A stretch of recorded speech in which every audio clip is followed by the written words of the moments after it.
So both sections 8.5 and 8.6 are about polar functions. So we're going to just go ahead and combine them as one lecture here. Polar functions basically start off with the right triangle labeled x, y, and r, and of course theta as the angle. And then you can do things like the Pythagorean Theorem, so x squared plus y squared equals r squared. You could also do sine of theta, so that's going to be opposite over hypotenuse. So sine of theta is equal to y over r. And then cosine is adjacent over hypotenuse, so x over r. And tangent, which is the opposite over the adjacent, so that would be y over x. So if you have some point that is in the xy plane, so we would usually call this, let's say that's 2, 1. So it's saying that x is 2 and y is 1. Well, another way to get to that same exact point is you find out from the origin what's the length of this little line segment and how much is this angle theta. So this length right here, that would be putting the origin right here on the triangle, that would be r. So in other words, if you know r and theta, you could get to the same point. And we'd be using these formulas to find out what is r equal and what is theta equal. So in this example, to find theta, I'm going to use this because I know what y is and I know what x is. So then I could go with tangent of theta equals the y over the x. Or in other words, tangent of theta equals a half. And then I could find tangent inverse. So right now it's in radians. Just for fun, I'm going to change it to degrees. So tangent inverse of 1/2 is going to be 26.565 degrees. And then we could do the Pythagorean theorem to find out what the r equals. So just substitute that x is a 2 and y is a 1. So 2 squared plus 1 squared equals r squared. This is going to be 5, and then take the square root. R is equal to the square root of 5. So this point could be labeled as 2, 1 in the xy system, or you can put r is a square root of 5 and theta is 26.565 degrees. So when you write it this way, you put the r first and then the theta. And so this is what's called polar form when you have r and theta instead of x and y. So with these two formulas right here, what we usually do is solve for y, so multiply both sides by r, and solve for x, so multiply both sides by r. And then to remember them, I actually do it this way. X is equal to r times cosine of theta. Y is equal to r times sine of theta.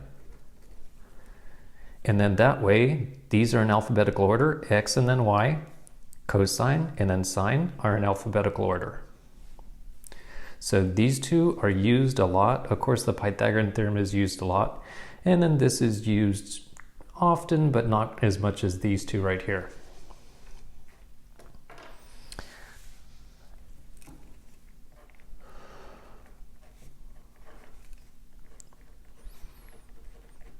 And then for another example, convert to polar form.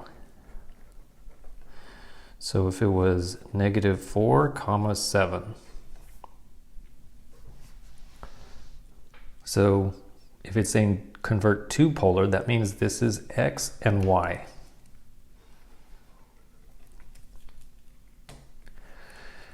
So basically I'm just going to do the same thing over here, except I need to make sure that it ends up in the correct quadrant, because -4, 7 would be in the second quadrant. So we're talking about a point over here in the second quadrant. So tangent is equal to y over x. So when I do tangent inverse, I have to make sure that I get the angle to be in the second quadrant. So take inverse tangent of 7 divided by -4, and see, that is not in the second quadrant. It says that theta is equal to -60.255 degrees. So it's wanting to say that you should go this way, and this is -60.255 degrees. But we actually need the answer going this way. So there's this interesting fact about when lines cross, that this angle, so between the x-axis and the red line, and this angle between the x-axis and the red line are going to be the same. So this is 60.255 degrees. But I need theta to go from here over to that red line. So that means that for my theta, it's actually going to be 180 degrees minus 60.255. So 180 minus the 60.255. So the theta is equal to 119.745 degrees. That will be in quadrant 2. Then to find out r, just do the Pythagorean theorem. So r squared equals the x squared plus the y squared. So this would be 16 plus 49.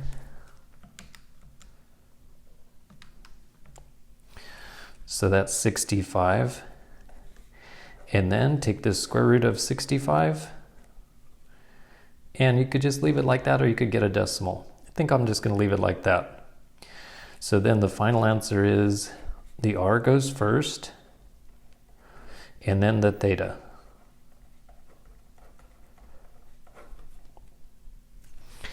Now, what about the other way around? What if you were given a point in polar and then find x and y? So for example, number 2,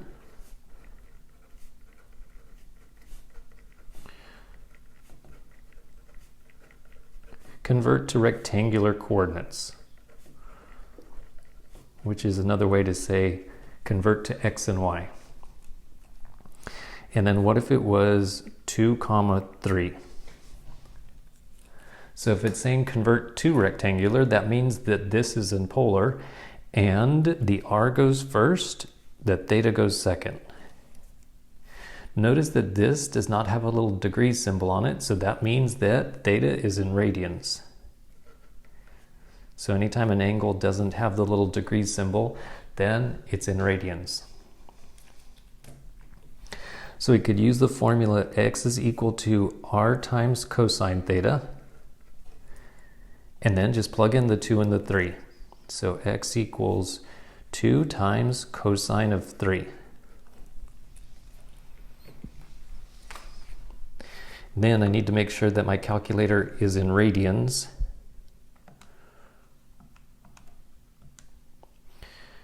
And then find 2 cosine of 3. A negative 1.98.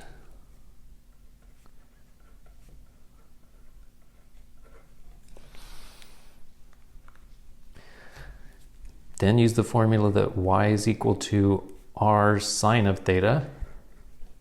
So y is going to equal 2 sine of 3.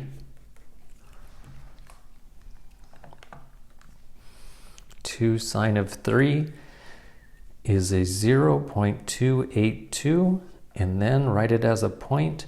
So x is a negative 1.98 and y is a 0.282.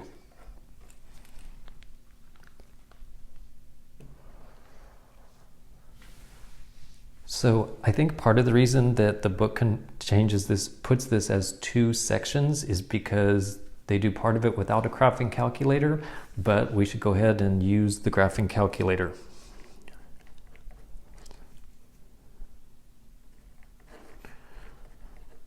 So using the graphing calculator, graph and include the orientation.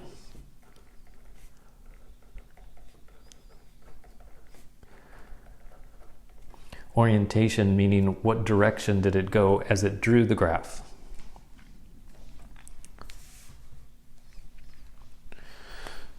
Oh, I forgot to write down the function.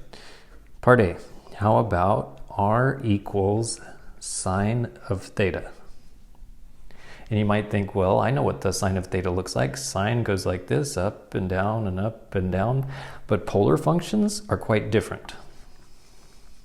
So first, go to the mode, and then you'll see right here is parametric functions, and then right here is polar. So change that to polar. And when graphing, it's best to use radians. Also, this does not have a little degrees on it, so it's understood to be radians. Once this is changed to polar, when you go to y equals, it's now going to say r equals sine, and when you use this button, it's going to give you theta. Now change the window. So the theta, in order to graph a sine function, to see the whole thing, we need to go from 0 to 2 pi. And then the step means as it goes from 0 to 2 pi, it's first going to put 0, then it's going to plug in this 0.13, and then it's going to do 0.26, etc., etc. So if you want the graph to be very accurate, then make this number smaller, like a 0.03. It'll be slower, but it'll be more accurate. This number right here, which is programmed into the calculator, I believe is pi over 26 or pi over 24. And then sine ranges between -1 and 1, so use that for x and y. And then check out the graph. It's a circle. So it started at the origin and then it went this direction and made this circle. So the orientation would be that it went this way. And I could be a little more specific because this is going to 1, that's going to 1, so it reaches up here at 1. So it's actually a circle with a radius of 1/2. Now what if we change that just slightly? So we'll still use sine. So for example, this is actually part B of the same one. Number 3, part B. How about if it is sine of 4 theta, and then compare that with sine of 3 theta.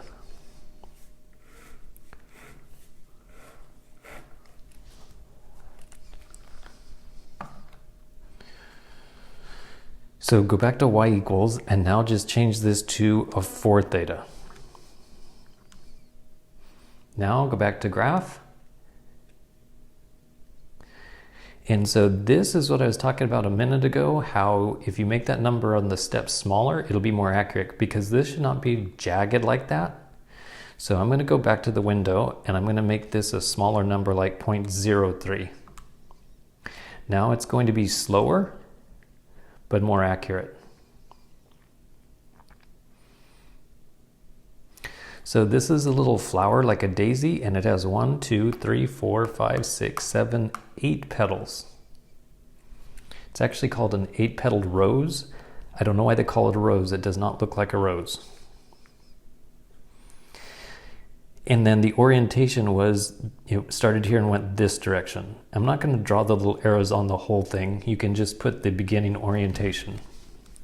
So it's got 2 petals in here, 2 petals in here, 2 in here, and 2 in here. See, those 4 years in art school really paid off. And then just indicate the beginning orientation like that. So this is a 4 theta, and it's got 8 petals.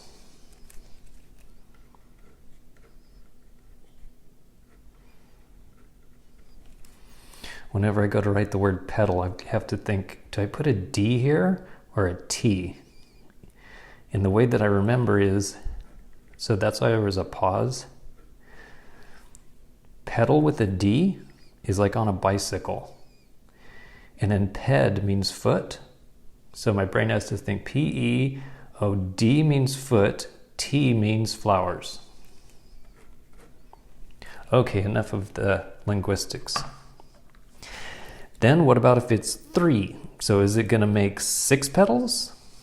So go back to y equals, change this to 3 theta, and it makes 1, 2, 3. So it makes 3 petals, and it was still graphing, so it basically graphed the 3 petals, and then it graphed them again.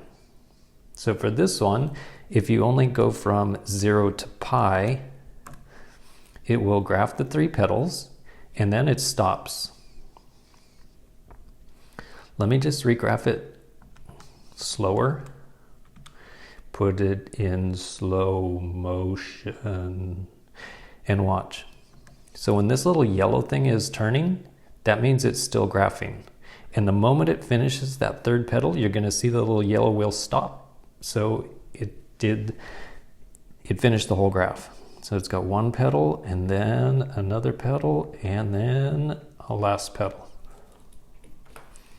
So when it's an odd number, it just gives you that many petals. When it's an even number, then it gives you twice as many. Then for part C of this graphing, how about r equals 5 plus 5 cosine of theta?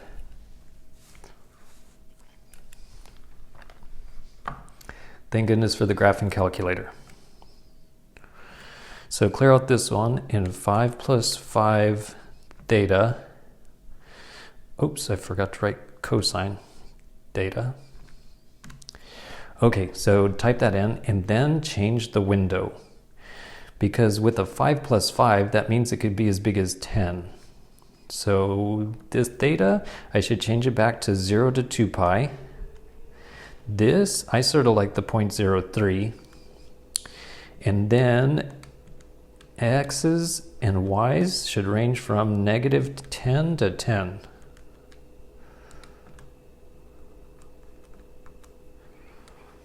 And then what does that look like? That is called a cardioid. So looking at it this way, it's supposed to look like a heart.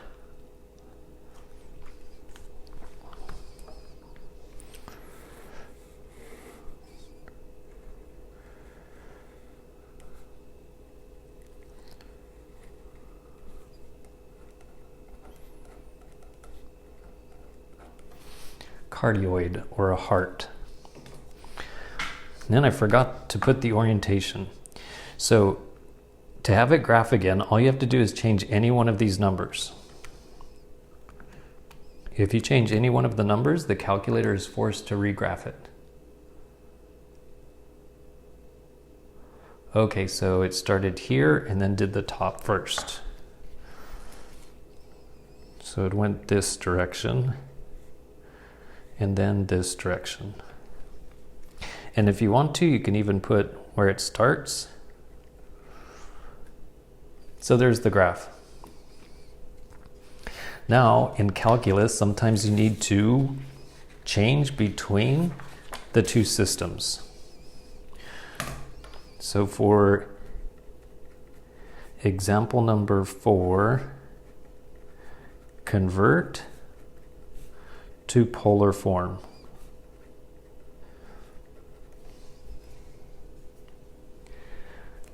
So part A, how about if it was x squared plus y squared equals 25? So that's a circle with a radius of 5, but how do you do that in polar form?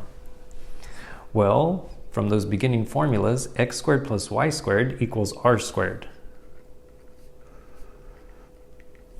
And then take the square root. So r equals 5, that would be polar form, and that will make a circle with radius 5. Let me just graph it to make sure. So if I just put r equals 5, now right now that doesn't look like a circle because my screen is stretched out this way. So if I go to zoom square, it will compensate for the rectangularness. Is that a word? Rectangularness? It is now. The rectangularness of the screen, it compensates for that, and now it looks like a circle.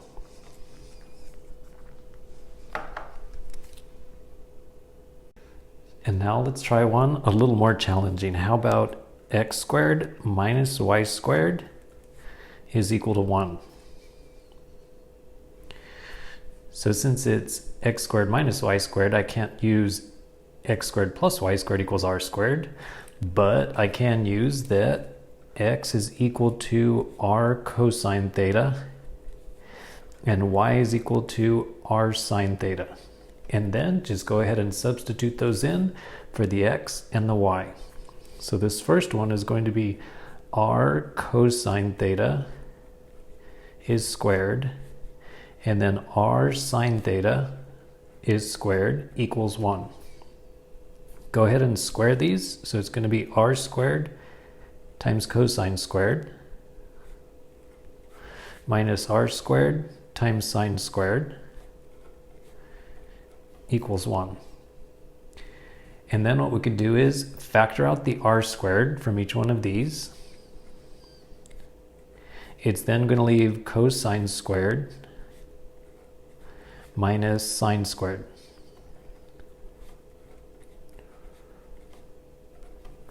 And then I could even simplify this because this is the trig identity for cosine of 2 theta.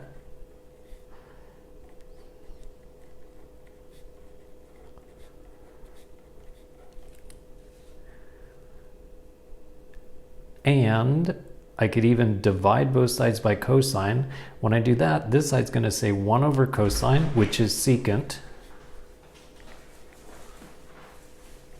of 2 theta. And then we could take the square root.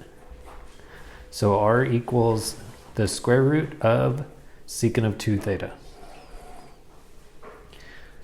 Now let's work the other way around. How about if you're given a function in polar form and then you change it back to the xy or rectangular system? So for example number 6, how about if it's r squared equals 5 cosine of theta? So with the r squared, I could simplify that or change that and use x squared plus y squared. And then as I just used a minute ago, x is equal to r cosine theta. So if you divide both sides by r, that means that x over r is equal to cosine theta. So this cosine can be replaced with x over r. Then it's almost done. But the idea is you're supposed to get rid of r and theta and have only x's and y's. So we still need to replace this r. Well, since r squared equals x squared plus y squared, you could then take the square root of both sides and you can replace r with the square root of x squared plus y squared.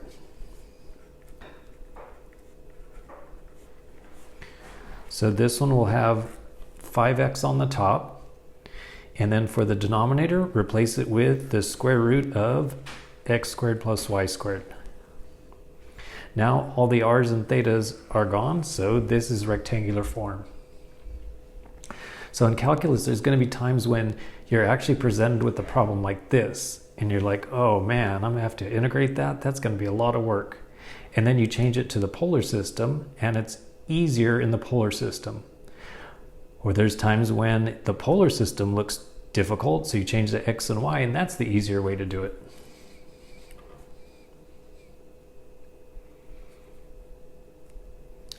Then one more like that. Example number 7. So this one is in polar form. R equals cosine squared theta. So last time I did this and I solved for cosine, but I want to show you another way to do it.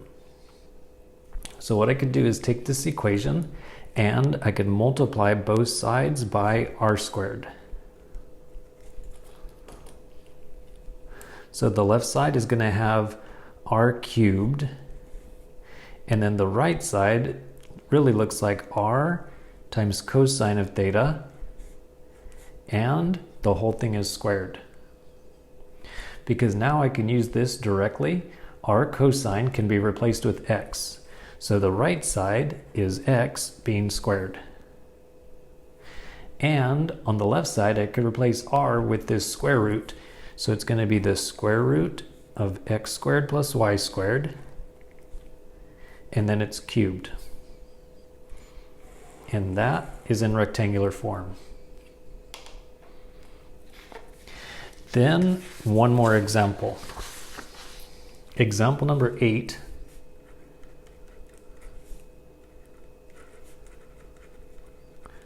Where do these two functions intersect? Or do they intersect? So one is r equals cosine, and the other one is r equals sine. So back to the graphing calculator. R equals sine is one of them. R equals cosine is the other one. And then change the window so it goes from 0 to 2 pi. And both sine and cosine range between -1 and 1. So change the x's and y's to -1 to 1. And then look at the graph. So in order to be considered intersecting, they have to get to the same place at the same time. So it looks like they intersect right there if you look at the graph after it's been drawn, but let me have it redraw it. It's right there that they get to the same place at the same time. There they didn't get to the same place at the same time. So it looks like there's only one solution, that one right there. And this would be 45 degrees. So I think it would be 45 degrees, or that would be pi over 4. But my guessing is not good enough. I need to actually do some math. So set them equal to each other. And then when it's a situation like this, what I like to do is divide both sides by cosine. Two reasons for that. One is the right side just becomes a number, 1. And the other reason is sine divided by cosine is tangent. And then take tangent inverse of 1.